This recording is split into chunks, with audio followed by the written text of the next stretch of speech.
If everyone can mute themselves, just so that we don't have any feedback. And once again, just make sure to check the chat for the sign in and sign out. We're going to be sending those periodically today, and the sign out closes at 6. The sign in closes at 6:20. I'm sorry.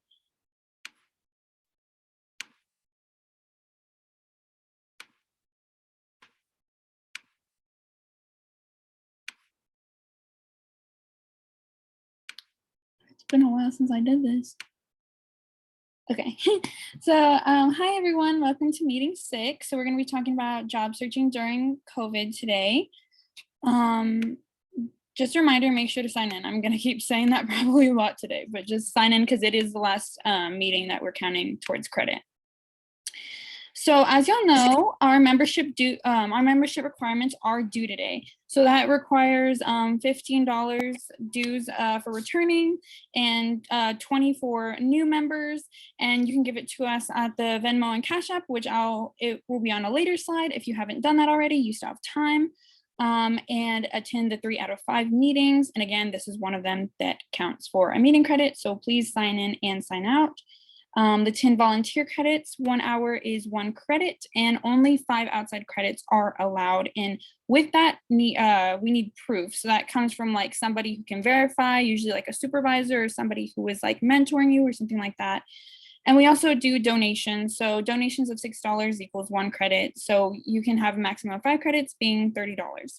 And then attend 2 of our events. 1 out of 2 of our events. So we already did the internship fair, and what's left is the expressive therapy panel, which is April 22nd. And even though that's past the membership requirements, we're still counting it towards active membership. So if you haven't gone to an event, you make sure to go to that one. As always, follow us on social media if you have any, and subscribe to our YouTube channel because that's where we post important info like the meetings and other stuff. So alternative membership requirements, $25 dues. Again, they're due today. 15 volunteer credits, the 5 outside credits allowed, and the same thing about the donations. Attend 1 event and follow us on social media, subscribe to our YouTube channel.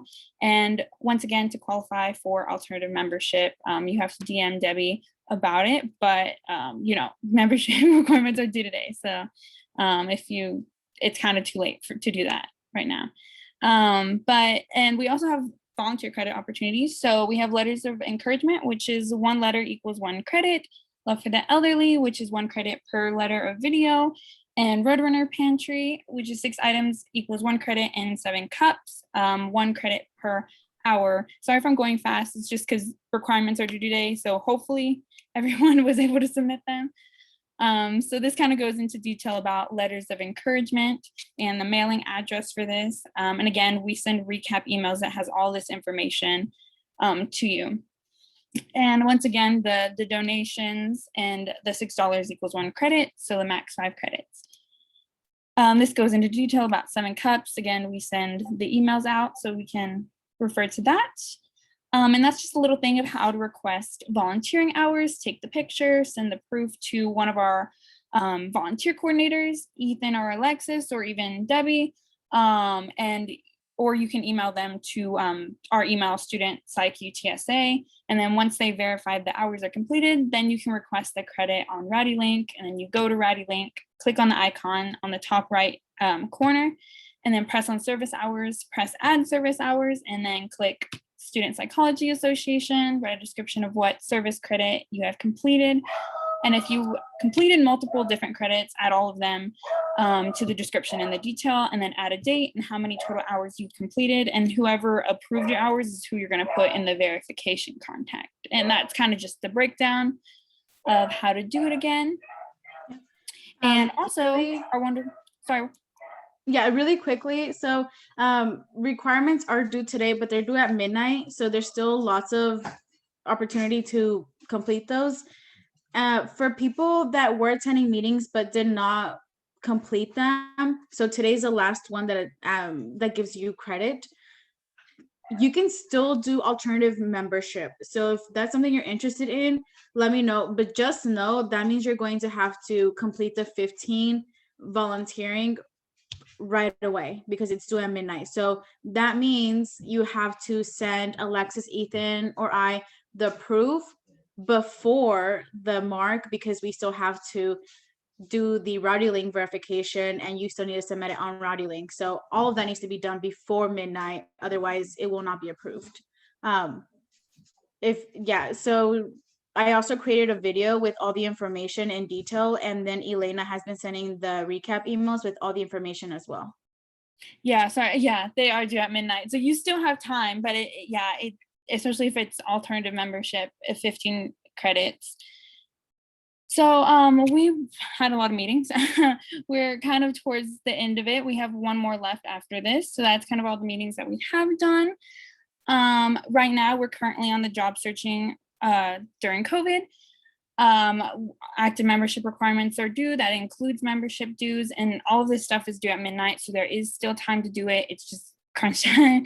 And also, this is when our officer applications close. So we are still accepting officer applications, but once again, just like Debbie said, they're due at midnight. So just be mindful of that.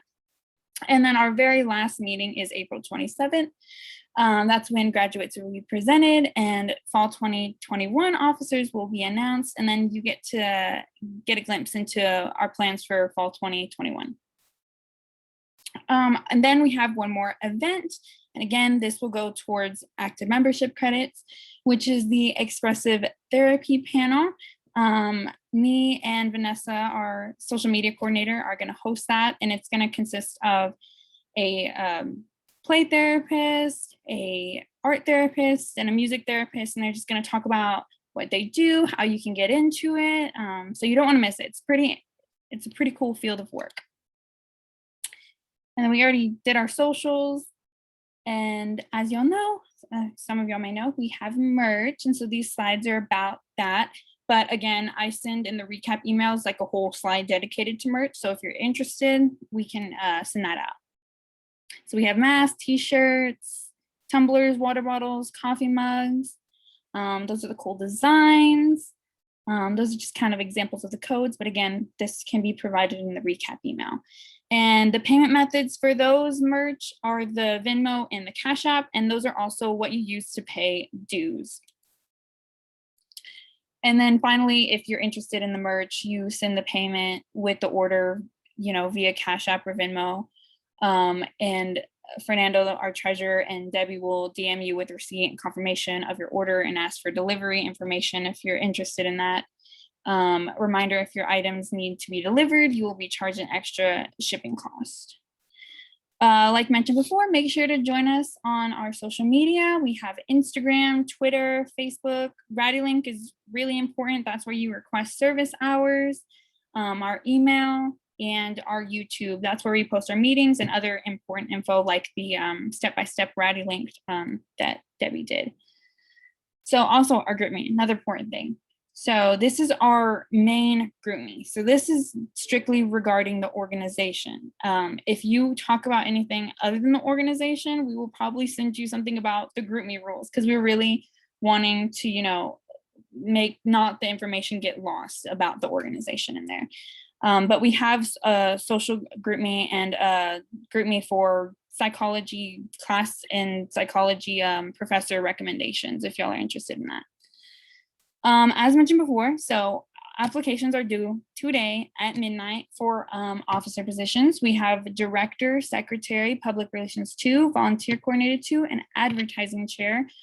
If you're interested for more information in the application, just DM Debbie with your email or actually email her via the debbie.98sosa@gmail.com. So join us for our next and final event on Tuesday. It's supposed to be Thursday. I'm sorry. I think it's Thursday. I think I made a typo. Basically April 22nd at 6. That's going to be our last event that can be counted towards credit for your active membership. And then join us for our next and final meeting on Tuesday, April 27th at 6 p.m. With that all being said, we have, I am so sorry if I mispronounce your name, Sara, again. I'm so bad at this. No worries. Goede, right? Yes. Okay. Yeah. Okay. Now presenting Sara Goede. She's a career counselor in the College of Liberal and Fine Arts. I think you should be able to share your screen. Yeah. Okay, yeah, because I know I also, it says disabled participant screen sharing, so I think it has to be enabled.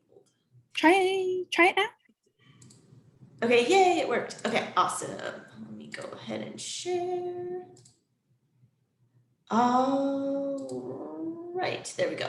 Okay, awesome. So yes, I work with the College of Liberal and Fine Arts, but I also work with the Health, Community, and Policy, which psychology is under that college now too. So either way, even if you happen to, for some reason, not be a psych major, we have career counselors for everybody. So good news there too. I know we have a lot to get to today. So I know I only have until 7, and then I also want to leave enough time for questions. So I apologize in advance if we're cruising through some of these slides. It's really just supposed to be introductory.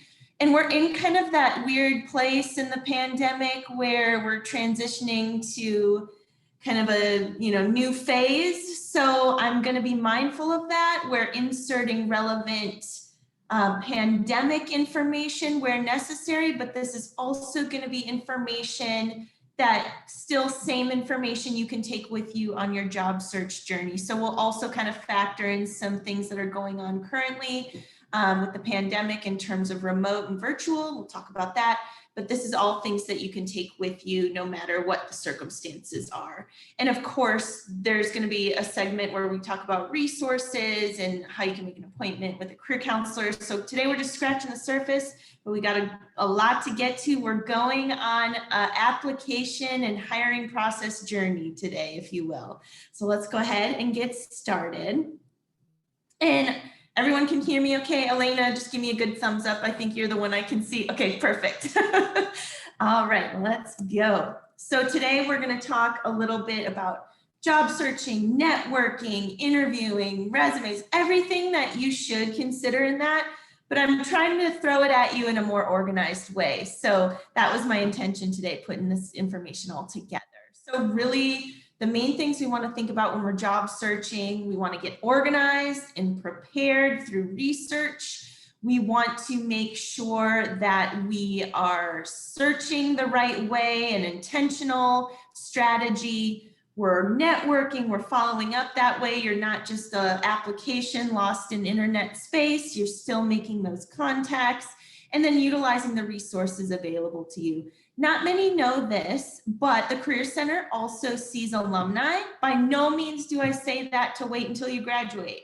I say that just as maybe an ease to some of you who are graduating and still have a lot to think about, can use these services even once you graduate. But we typically advise students to start job searching your last semester because it can take, and again, there's a lot of variables involved, can take about 3 to 6 months, depending on the person, the type of positions, how aggressive they're looking, can take about 3 to 6 months to solidify that position, just considering the differences in the hiring process that we'll talk about, maybe different from some of the part-time positions some of you have had. So we're going to target all those areas. And so the first things first is if we're going to create a to-do list, when we have all these things we need to consider, this would be it. We need to get a resume ready. We need to get a cover letter ready. We're going to go on that journey and talk about that in a second. An elevator pitch. Some of you may have heard that. It's really kind of like a good way when you're meeting new people or professionals in the field. Great way to introduce yourself and have some key talking points. But it also can work very well for like an interview question. Tell me about yourself. We'll talk positions. So we'll kind of talk about LinkedIn and strategize that. What documents they wanted submitted. That way, if they call you, let's say a month later from applying to that position, you won't get confused about all the others that you've applied to and can track that information and refer directly back to that. Another thing I would recommend doing that is if you are applying to a position, take like a screenshot and save it in a folder of the positions, because sometimes if you just saved the link, that link sometimes becomes deactivated after the application's timeline. So that's something you might want to consider as well, because that job description provides a great study guide for when you're prepping for an interview as well. So something to consider there too. So when we talk resume and cover letter, and again, this is just scratching the surface, we provide resources that I'll talk about later to get your resume reviewed, whether it be from your career counselor or VMOC, which I'll introduce. We have resources available to help you get resume and cover letter ready. So just as a good reminder, the resume is not everything you've ever done. It's more, think about it like a filter process of what you've done as it relates to what you're applying to.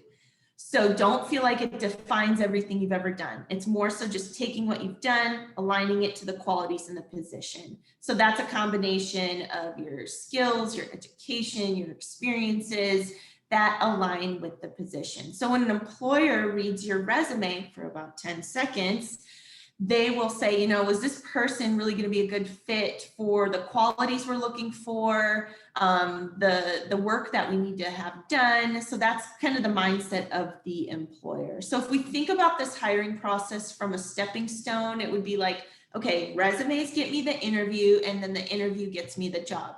That can help break it down so you can focus on one thing at a time. But a good rule of thumb is like, once your resume ready, meaning got it down on how to tailor your resume, which we'll talk about that, then it's time to be proactive and also get interview practice. That can be a way you can incorporate that while still being proactive in building your learning curve in the hiring process. Every resume is different. Everyone has different interests. Everyone brings different things to the table. So that's why it does get a little tricky when you see a resume template. It's not as set in stone for everyone to have their resume look like that because of those variables, but it provides good kind of formatting concepts. So with that said, and I do apologize that this is small, but again, the goal here is just to show the consistency in formatting, the relevancy of the categories. So obviously name at the top, contact information. Things to consider is if you're publicly posting your resume, meaning like on Indeed or Monster or LinkedIn, you probably want to just keep it at very minimal of how you want to be contacted. Maybe just leave it at an email or a phone number you want to be reached, because again, sometimes people do use that public information for not the best intentions we think that they would use that for. So again, that's just good self-care if you're thinking about like posting your resume publicly. But if you're doing a resume for an application, traditionally you have your mailing address, your phone number, and email. But lately I've seen more of phone number and just email in that header. Good news is if you want your LinkedIn profile and something an employer should be looking at and you want them to, that link can be provided in your header as well. If it's something that's a work in progress, don't feel like you have to scramble putting a LinkedIn profile together, but in time, that can be an option to put that link onto your header too. Summary of qualifications is a great way. Remember earlier when I said employers look at this for about 10 seconds. So with that said, that 10-second rule would be, well, why not take an opportunity at the top of the resume to take key qualities to the role that you're applying for? So maybe they're looking for someone with X amount of years experience or working with certain populations, and you bring that to the table. That would be a good indicator of what you would want in your summary of qualifications, because if they read this top to bottom, left to right, then they know, okay, you know, I see this candidate has what we're looking for. I'm really intrigued to want to read more down the line on the resume. So kind of think of the psychology behind the resume, if you will. And then usually at entry level, since that degree is required, typically that's where you see education as the next category. And so that's where you would put the university, your degree. You can put relevant coursework, but typically we see that if there's like any kind of prerequisite knowledge required or a course you took in that, or sometimes we see that in the internship type resumes, just to kind of showcase to an employer what what foundation you have course-wise is relevant to that field. So again, resumes are fluid and they are always changing what's relevant. So just look at this from a good starting point. Relevant experience, even if you're in a position that's not directly in the field you want to pursue, but maybe you are doing a job in retail or in restaurants and you're now transitioning to your field of interest, you still can call that relevant experience because you're taking the key skill set that you acquired through that position. Like, let's say we're going into human services, that's the field we want, a lot of helping qualities, a lot of empathy, communication, documentation. So then maybe we had a role part-time in a restaurant where maybe we had to, do a lot of problem solving, a lot of communication, whether it be clarifying something or handling like customers' concerns, things like that. Those would be the qualities that we would emulate in those bullet points reflective of the position we're applying to. So just so you can get an idea, that relevant experience at the entry level doesn't necessarily mean you have to have direct field experience. It can be those qualities from a prior position that are featured into those bullet points that relate to the role you're applying to. Now, you can do projects, but again, this would be, is it relevant? Is the project that I'm sharing relevant to the role? Or is it something that, maybe I don't have a job, I've never had a position and I want to take some schoolwork to highlight those skills. Again, you have that option. It's not set in stone. Organizations and leadership, community involvement, and then any additional employment, if you didn't want to go in depth on that, can be some examples of what you'd want to share.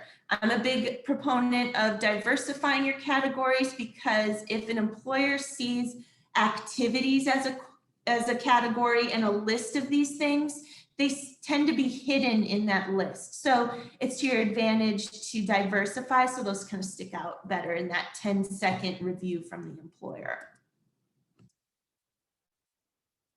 And so again, I'm going to send this to Debbie. So there's a lot of things that are more just the more you know and have this on hand. So of course, I'm not going to go through the list here, but I like this list because it breaks down when you're building your resume for your statements. Instead of using the same word, this helps diversify that based on the type of skills you want to reflect in your resume. So I'll make sure you guys get a copy of this. I'll make sure to send it to Debbie. So cover letters, the goal here is it's kind of like the package deal with the resume. So with that said, kind of think of like the resume and the cover letter as salt and pepper. They go together, buddy buddies. So it really is a document that different from the resume. The resume, we see kind of that succinct, like paraphrase, direct wording. We're going back into full sentences now with the cover letter. So this is a one-page document as well, so yay.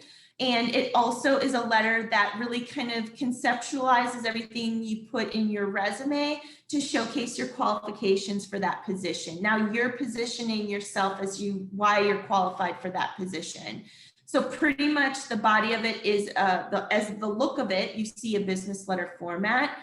First paragraph really just states where you found the position, and to really hit home in that first paragraph, I would suggest after you share where you found the position, create a strong statement that aligns yourself to the position, whether it be experience, whatever you feel it is the key alignment there. Passion also works as well especially when you're starting, passion for the field. But the last sentence there, I would recommend, in addition to aligning with the position, align them with the organization. So this is where company specific information, and a good way to get strong language there would be researching that company's mission, vision, values, not to just plop that back into the paragraph, but to use it as a point to align yourself with the company. So something may resonate with you that you read about that company, further help state your case to your qualifications. Body of the letter is really that key highlight reel of those qualities that you bring to the table and experiences that relate to the position. So pretty much starting with experience and relevant skill sets can be involved in there. And then that closing paragraph reiterates your interest in the position, but this is where your contact information can be put in there, and that professional etiquette of I look forward to hearing from you. Thank you for your time and consideration. Your signature, handwritten signature, type signature. You can input that if you want, using Adobe or whatever you use for like a handwritten signature. And that would be kind of the main points you want to consider for a cover letter. We do cover letter reviews as well. So just wanted to give you some introductory information about that. Now, tailoring to the job description. This is important because I have students who will tell me, sometimes I work with alumni and they'll say, you know, I can't find a position. And we kind of group together to brainstorm what could be the common denominator. And typically it's because someone may be mass sending out the same resume. So, and that resume may not be tailored to the position. And although tailoring a position is not a guarantee, nothing in life is, tailoring increases your chances for you to get called for the interview, because this helps the employer see the alignment between you and the position. So it's in your best interest to tailor to the position. I don't mean you have to overhaul every resume each position, but consider if, like, let's say you're going into a human services role and then you're going into a computer science role. Of course, those are very different fields. But if you have a lot of interest in, like, let's say those helping professions and human services, there's probably just going to be some minor changes involved. So I wanted to just throw a job description. Some job descriptions give a lot of information like this one. Some give very little information. So that's why you want to be very well aware of the field to know what key qualities are reflective there. And so in this job description, if we were going to kind of analyze it and say, well, what would be kind of, when I'm looking at a job description, what do I consider onto my resume? So first and foremost, kind of analyze those key requirements. So minimal requirements, of course, but then also looking at preferred. If anyone met the preferred, if you ever meet any of the preferred qualities in the position you're looking at, that could be a good indicator to put those qualities in your summary of qualifications, because you're showing them you greatly align with their preferred qualifications. If you do not meet the preferred qualifications, that doesn't mean don't apply. It means apply, open that conversation. And that's really a big thing when you're applying to positions, is your mindset. This isn't you don't want to put all your eggs in one basket. You want to apply to all positions that interest you. You want to look at the qualifications, of course, but it's all about starting a conversation. Just because you're applying to position doesn't mean you're signing up for that role. The employer isn't going to immediately hire you. There's still a lot to learn about each other. So that's an important mindset when you're looking for jobs, is thinking like, do I want to start that conversation?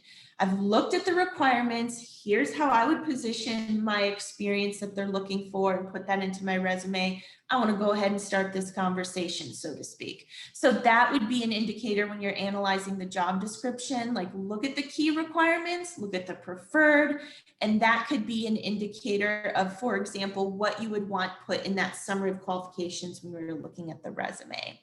So when we look at the resume, pretty much in the resume piece, the summary of qualifications is that piece that probably changes the most. So if we're going to kind of say, well, when Sarah's saying tailor the resume, what is she talking about? Pretty much that summary of qualifications will change the most, because that's the first thing that they read, and you want to showcase that experience relevant to the role. Also, when you're going into your relevant experience, those are things you've already done, so that doesn't change as much. There could be some type of accomplishment or experience you may not have shared in a prior resume that you're like, oh, I would do this type of duty in this position, so maybe I should go back and add that into my experience because I want them to see that. But that's kind of, for example, how you tentatively would kind of align your resume, like inventory the job description and make sure those qualities are reflective onto your resume. Good thing is, if you're looking at not only requirements, but take a look at the whole job description and kind of use your imagination, envision yourself in the role based on what you're reading. And if you're reading some of the duties, I would even say that provides good information, because if you can reflect maybe some of the duties you similarly did in a prior role, that can be a good guide to put in your experience bullet points onto your resume. So I know there's a lot going on here. This job description has a lot to work with, but the moral of the story here is kind of look at the key requirements. If it says 1 to 3 years experience, don't be, it depends on the language there. 1 to 3 years of professional experience is different from 1 to 3 years experience. Unfortunately, sometimes when we filter entry level, we get kind of more experience requirements there for some reason. Employers don't label that accordingly. But if it doesn't say 1 to 3 years of professional experience and just says 1 to 3 years experience, your experience, I've said that 100 times already, sorry, can add up to that 1 year through, let's say, an internship, a project, a part-time position you've had. If that timeline adds up to that amount, that's what they're looking for. Because when you apply to a position, in order to pass go, it first goes through HR and then the respective department that you'd be working for. So that's a good way to think about it too. So you have to meet those minimum qualifications, and that's a way you want that experience to add up on your resume. Of course, truthfully though. So again, things we can work about in one-on-one appointments or whatever you need, but I thought that could be a good indicator of how to kind of dissect a job description to reflect that onto your resume. And still cruising, making mindful of time. Okay, so now when we're searching for jobs, it really just, like I was saying earlier, depends on the individual's interest, but I just wanted to provide a sample of the variety that a psychology major can pursue based on their interests. So if we see this list, I think the better way for me, instead of diving into each occupation, is think about what kind of work environment you would thrive in, or what area are you interested in.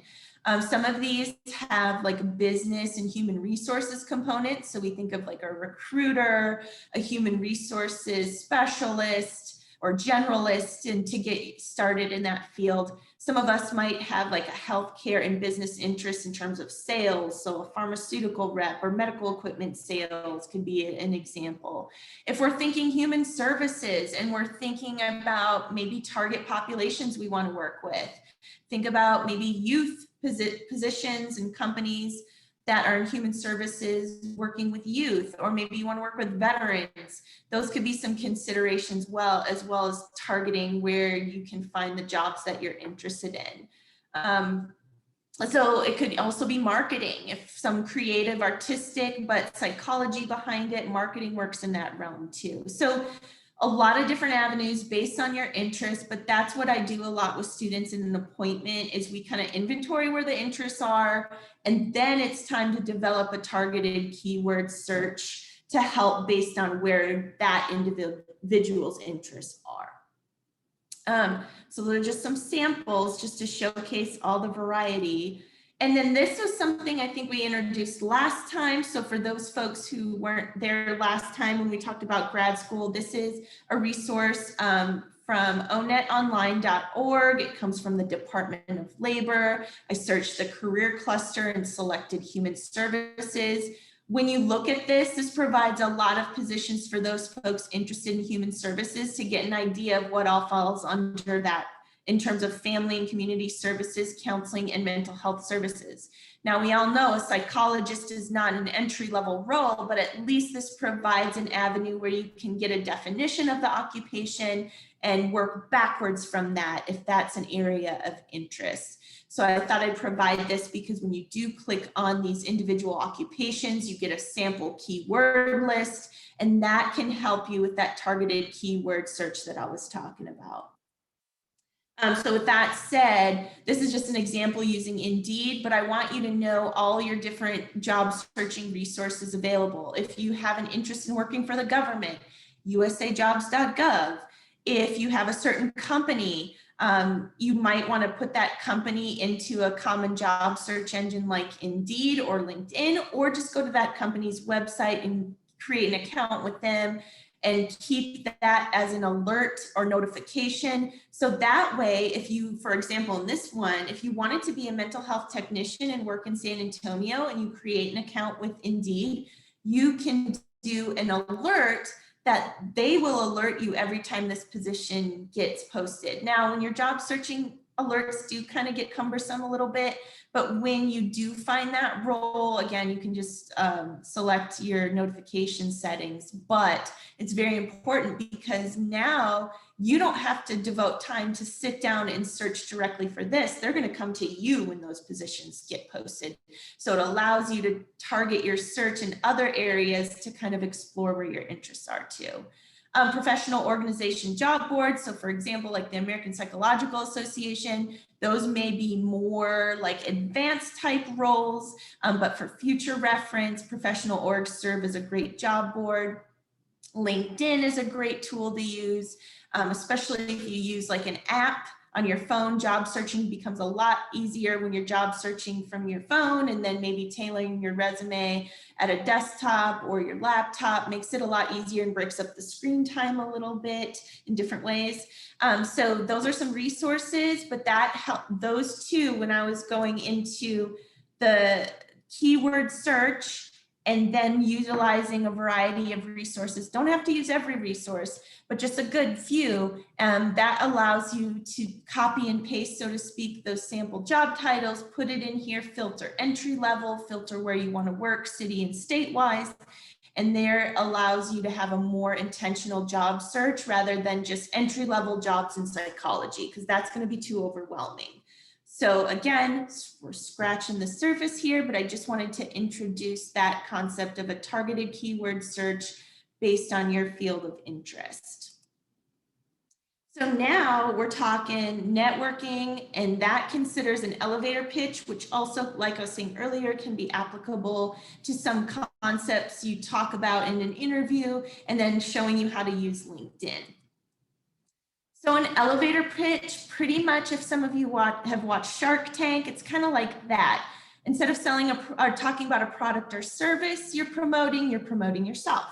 And so instead of thinking about it as like a speech, I like to think about it as some good talking points. And so when you're inventorying those talking points, they are your skills relevant to your fields of interest. They are your experiences, your education, where you want to grow, where are your strengths, what are your goals. So this is where like that self-assessment piece is very important before you start your job searching journey, because this is going to help it be more efficient moving forward when talking with professionals.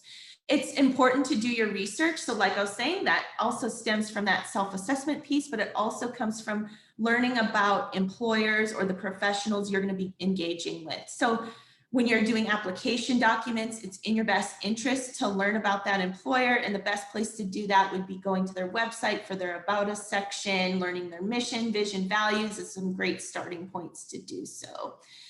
When you do that research, it helps you kind of conceptualize what this company stands for, where you fit in based on the role, and then it helps you also minimize the anxieties involved with the job searching process.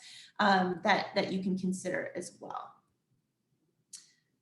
So for example, I know COVID, we're not really getting business cards, and I don't know how popular business cards are going to be moving forward. But for example, if I meet someone in a Zoom meeting, if I've gone to like a professional conference and we're doing breakout rooms and we're engaging, I will write down their name and then search them in LinkedIn and connect with them on LinkedIn. So I'll show LinkedIn in a second, but that's a good way to keep in tune with your contacts and keep those connections going if you attend those virtual events too. So one good place to start if you're inventorying your skills and you're not quite sure skills relevant to the field, these are all skills employers look for across the board. So these are 8 skills that hiring managers and university institutions have kind of come together to say, hey, you know, if we can work on these areas, we are going to have more marketable graduates for these entry-level positions. So these stem from teamwork to leadership to technology relevant in your field, or even just general technology like Microsoft Office Suite. Again, if you're going to be doing a lot of emailing or maybe even virtual conferencing, showcasing those technologies into a resume would be a great time to do that moving forward. Oral and written communication, of course, especially if you're going into the field of human services or any kind of sales or anything in general, really pretty much uses communications. And then critical thinking and problem solving. What employer wouldn't want that? If you can provide quality solutions to an employer's problems, awesome. They are going to be like all about learning about your experiences and your problem solving strategies. So those problem solving qualities and critical thinking are great ways to showcase into your resume, and you probably are going to be asked about those kind of qualities in an interview as well. So just wanted to showcase these 8 skills in case some of you were like, well, I'm not quite sure about the field yet. Good place to start are these ones while you're doing your research. So, you know, we don't have time for this fun game, but if we did, this is pretty much a good example of a pitch. Normally I would say, everyone read the pitch and we're going to guess who it is, but we really don't have time for that. So I'm going to go through this. This pretty much just breaks down the pitch, introducing yourself. Great place to start is your education, your experiences, but a great way to close out the conversation are in ways to engage. So for example, aligning yourself with the employer, or maybe an engaging question. I'd love to learn more about your professional experience in the field, knowing our interests align. Again, that's kind of the formula here, is introduce yourself, your experience, your skills, maybe some goals, and then also we have that engaging ending to think about. So this, for anyone who watches Big Bang Theory, is Mayim Bialik, if I'm pronouncing her name right. And so just, unfortunately, we didn't have time for a fun game, but that, just to give an idea, not using yourself, but to see it from someone else, could be an example of an elevator pitch. And this one is more, okay, sorry, Debbie, I was just reading the chat. That was pretty much the game, if you will. So moving forward, this is just some good networking questions and examples, because I don't know about you, but when I think about engaging with professionals, sometimes I get a little nervous. So just seeing an idea of some questions and what the takeaway is really helps me. So I thought I'd provide that to you all as well. And again, I'll be sending this to Debbie. You'll have these if you want to screenshot, or you'll have this copy so you can keep these in your toolkit when you are in kind of Zoom meetings, or even when you go back to in person, some ways to engage. These could be some quality questions to ask. Okay, so this again is just conceptualizing who we can network with, where, and a good follow-up formula.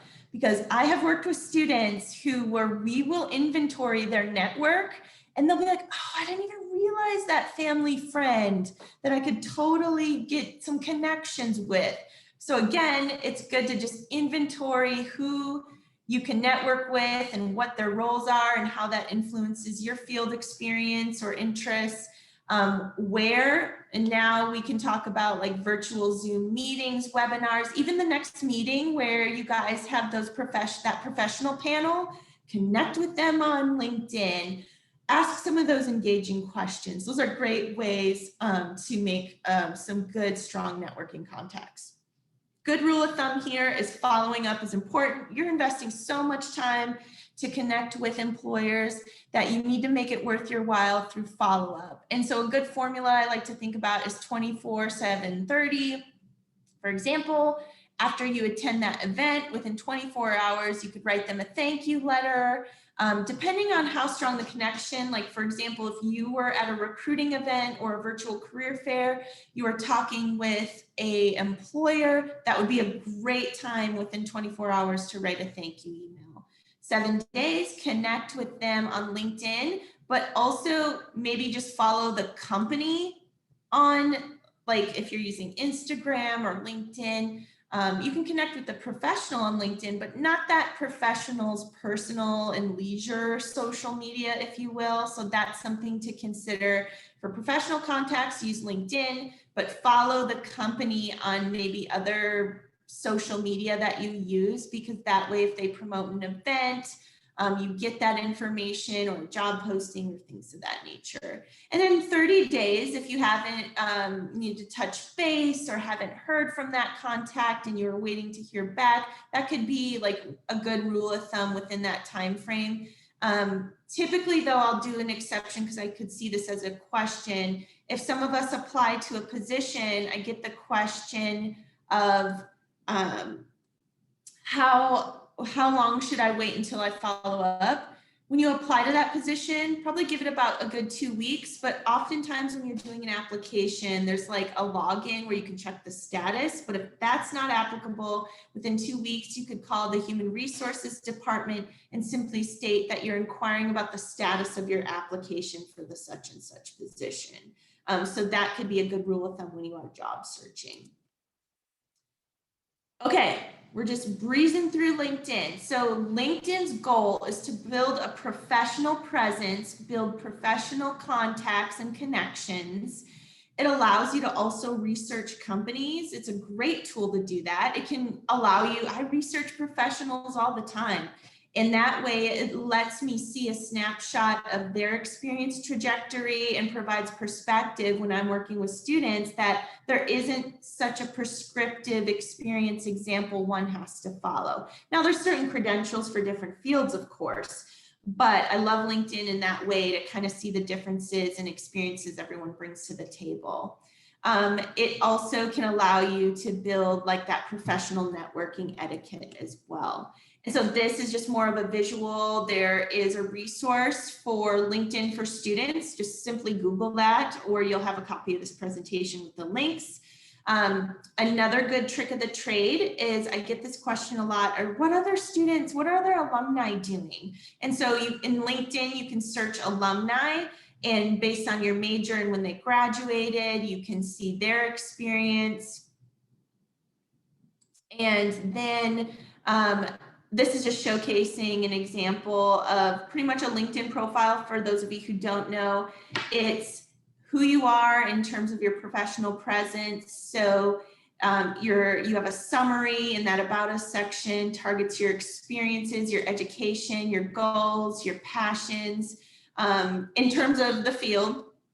And then you can make connections with different organizations. You showcase your experience. So very similar content to your resume.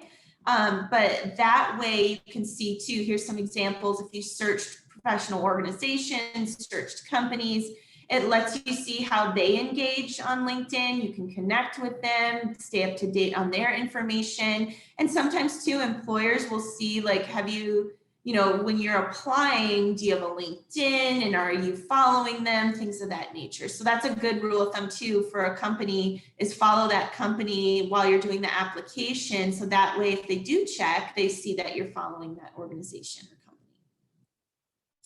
So some LinkedIn tips: a professional photo is going to be what you want there. Obviously just of you, no pets, no family members, just you in a professional presence. You can headline with your area of study or aspiring such and such. A summary, like I was saying earlier, can just capture your experience, your passions, your career goals. That way, when someone's reading it, the audience you want to speak to sees those qualities and that motivating tone that you want to really build experience in that field. You can have a lot of experiences of volunteer activities, internships, positions you've had. There can also be a segment for recommendations. So if you have a professor doing a recommendation letter that you have great rapport with, depending on the rapport, you could have them also do a recommendation in your LinkedIn profile. Last but not least, LinkedIn, like I was saying earlier, can be used for job searching. So as you see their job board, it's the little menu on the top. You'll see like the little briefcase when you're in your own profile, and then you can use the appropriate filters. And then this can be another way if you like this interface to search for jobs. I know LinkedIn has an app, so to each their own, but those are some things you can incorporate to make your job search a little easier. Interviewing. This is something that we kind of talked about last time, very similar information, but I'll kind of consider the exceptions and be mindful of those who may not have been in the meeting last time. So really the goal here when you're interviewing is researching and preparing. There's different types of interviews. If you're doing virtual or in person, all of these are still relevant. So dress and appearance, making a good first impression. You're going to make sure you're answering your questions to quality so they understand your capabilities relevant to the role. You want to be asking questions at the end when they say, do you have any questions for us? And then a thank you letter. So those are some kind of to-do list items to consider when you're thinking about interviewing. This is pretty much the same slide as last time. So I just want to touch on the virtual interviewing. Pretty much you just want to test your technology in advance. The day before, make sure any software updates are there, make sure you know how to use the technology. And then the day of, when you're in that interview, I would do a good sound check. For example, just inquire if they can hear you and see you okay. And if you happen to get disconnected, what's the best way to get back in touch with them? That thoroughness not only gives you peace of mind, but showcases them, shows them that, oh, you know, this person is on point. What a great first impression. So we want to wear professional attire. We want to plan for minimum distractions as much as we can. We want to engage eye contact with the webcam, but same thing in person. You'd obviously want to engage with eye contact. If you're in person or even virtual, there can be a one-on-one interview. So that would just be one other person. Sometimes there's a panel, multiple people. You can inquire when you're setting up your interview schedule to say, is this going to be a panel or a one-on-one? And that way you can plan ahead for the people that would be in the interview. Another thing to consider is one way. That's kind of like the recorded interview. It's more of like a screening process. It's where it's automated, you get questions, you record yourself answering, and the recruiter or the hiring manager will review that to see if they want to bring you in for an interview moving forward. So that's kind of what we call a one-way interview. Multiple rounds, like I said, there could be a phone, there could be a quick WebEx or a Skype meeting, and then in person. So be prepared. It's at the discretion of the employer how they set up the structure of their interviewing. One thing you might even be asked more so in an interview for a job, not necessarily grad school, but you may be asked to do a task as part of the process in the interview. For example, if you're going to take on a role where you're going to be doing a lot of presenting, you're probably in some form down the line in the interview probably are going to be required to do a presentation if it was very heavy of the role. So they provide you all that information of what you need to do to prepare for the interview if that were the case. But just a heads up, don't be surprised if there's some sort of task or assignment you're asked to do as part of the interview. So this is a quick visual on attire. We've got business professional, business casual. Business casual is that everyday workwear. So I think of like cardigans or khakis or things of that, sweaters, things of that nature. But then when I think of interview attire, I think of the suits. So we need a blazer, possibly a tie. Those are the kind of the suits, business suits are what you think about for business professionals. So that is important to make a quality first impression when you're in an interview, even if it's not something you're going to wear in the role. It just shows that professionalism, that you took the time, that extra care that doesn't go unnoticed. So I highly recommend considering that. If you're in virtual, obviously make sure your room is organized or using an appropriate virtual background. This is just an example of a thank you letter. So more so just to consider time, you'll have this. It's just a thank you letter with that professional tone, eagerness for the role, excitement for the potential of the role. So you'll get a copy of that. as well. Services to help you ace your interviewing. Interview Stream is a Career Center resource, that recorded interview. It's just for practice. No one's viewing it. So it's for your practice only. But we also do interview assistance as an appointment type with your career counselor. And so that's definitely a common thing that I've done with students, whether it be for grad school or for positions. We've done multiple rounds. We've done introductory and just talking about interviewing. All the above is relevant. So we talk about questions, or we either go through questions. It's up to the student what they want to do. But that is just an example of an interview assistance appointment. So the Career Center provides you a lot of virtual resources available. Similar to LinkedIn, I was talking earlier, now Roadrunner Network is a specific resource and software for UTSA alumni to work together with undergraduate students. So you can do discussion boards, you can propose questions, and other alumni can engage with you. It's solely just UTSA alumni and UTSA undergraduate or master's currently enrolled students have access. And so that's a great tool you want to use if you want to connect with some alum. We have Interview Stream that I talked about. VMOC is the resume reviewing software that we have. LinkedIn Learning is a tool to help build some of those marketable skills we were talking about. So looking into some of these virtual resources are designed to help you succeed in your job searching process. So definitely take advantage of that. Now, just a quick cruise of Handshake. Again, you create a profile with Handshake. You can access Handshake through the Career Center page or through utsa.joinhandshake.com. It allows you to make appointments with your career counselor. You can search virtual events or in-person events when we get back to that place. And it allows you to create a profile that you can connect with employers. So a lot of good career development going on there in Handshake.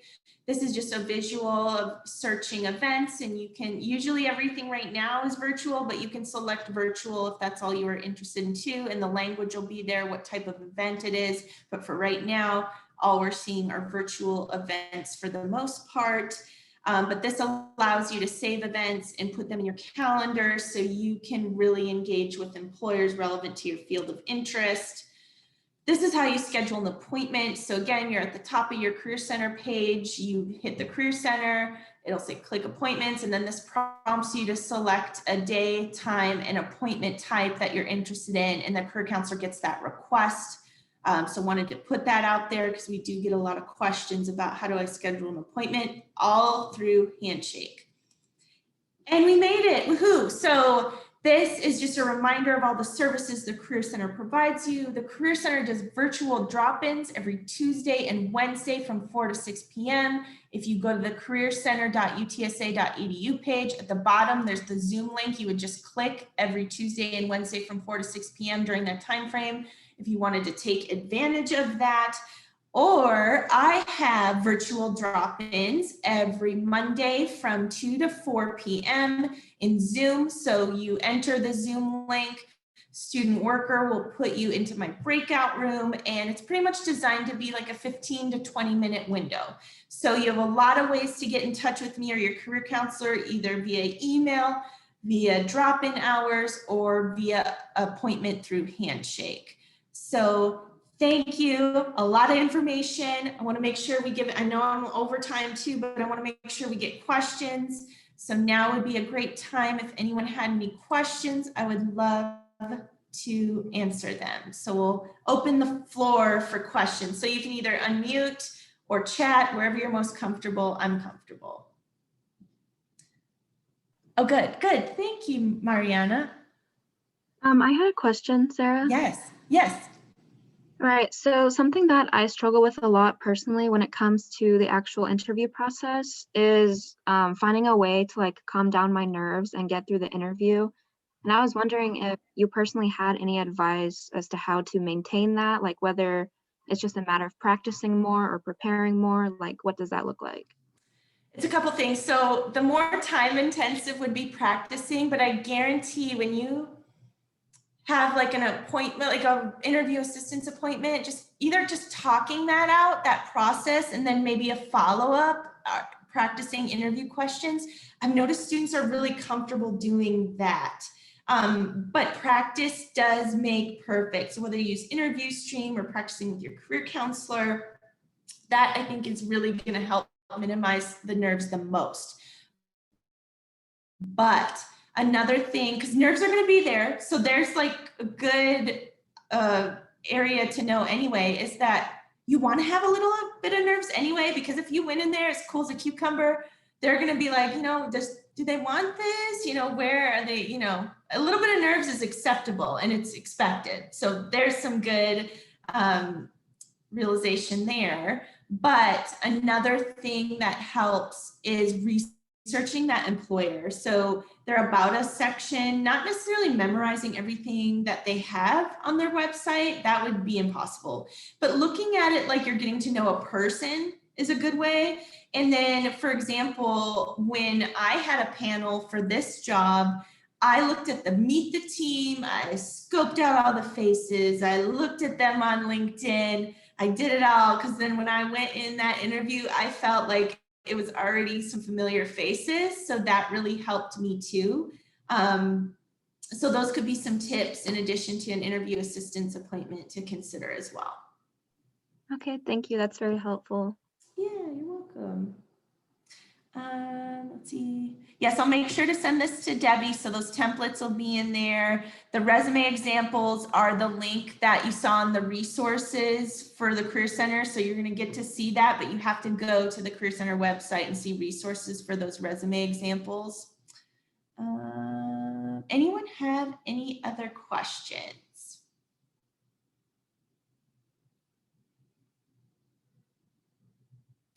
One thing while people are typing questions, I just wanted to say, I know we're talking about like the pandemic and what are jobs like. So there's jobs out there. I guess the big consideration that I've seen in the job market now are sometimes positions are saying that they're temporarily remote now, and that's the language that's in the job description. If you were solely wanting to look for a remote position, Indeed, for example, allows you to select that as a filter. But there are some positions that are in person. There's some positions that are temporarily remote.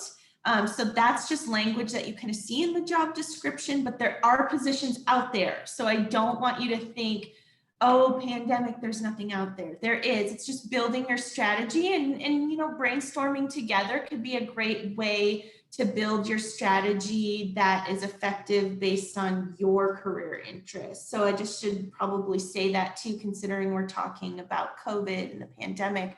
There are positions out there. It's just kind of structured differently based on how the employer is setting it up currently.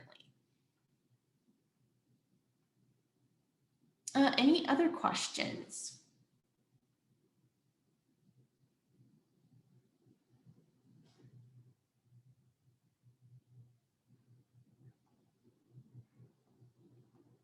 No? No other questions? I know we went through a lot of info. So if anyone does have any questions, obviously you'll see how to get a hold of me, schedule an appointment. Again, if it's something we need to go in depth on and talk about, your best bet is just scheduling an appointment. Because I have students who'll say, what's my career interests? And I can't answer that in an email. So we need to talk about it. So doing a handshake request would probably be the best bet with some of those like individualized strategy questions, things like that. All right, well. Does anybody else, any takers on the question? Any takers? I mean, you might as well. She's here. It's a great resource. Okay, well, I wanted to ask. If you guys have any questions, thank you so much for giving me this opportunity. I think I heard Elena say something. Oh, okay. Yeah, one last thing. I don't know if this is appropriate to ask, but can we add you on LinkedIn? Yes, that's super appropriate. Thank you. Making those connections. Yes. I'll see a flood of requests. Get those connections up. Thank you for coming again, though. I think in my 3 years of being like an active member / officer, I don't think there has ever been like a presenter that has presented twice, but you've done an amazing time. I mean, I'm glad to amazing hold job the both on it. title. So where like people are like, oh my gosh, like in their comments, they're like, oh, like it's awesome. Like we learned so much information. So thank you so much. Yeah, well, I know there was a lot in the request that I tried to be strategic about covering because I know if this is something you guys need to discuss, I want to be mindful of that. So it's a lot, but again, I don't bite. So meet with me if we have more questions or you don't want to ask in the group. But yes, we'll try to be mindful of y'all's time and go ahead and end the meeting Yes. here. But again, if y'all have any questions about the organization, reach out to us, Debbie, on DMs. Sarah is going, she has the appointments and stuff like that. If maybe you don't have a question right now, but maybe later you will, you can go ahead and reach out to her. LinkedIn maybe. But yeah, use everything to your advantage because I mean, it's here and there's stuff out there. Yeah, you just have to look for it.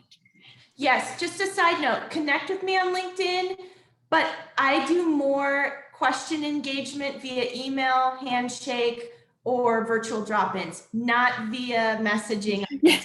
Sorry, that's what I meant. Just like add her on LinkedIn if you're interested, but don't be like messaging her on that. Yeah. Okay. Well, thank you everyone for coming today, members and Sarah again. You guys are amazing. See y'all at the next event really on April 22nd about expressive therapy. Next week. Yeah, next week. Thanks, guys. Bye, y'all. Thank you, guys. Have a good night.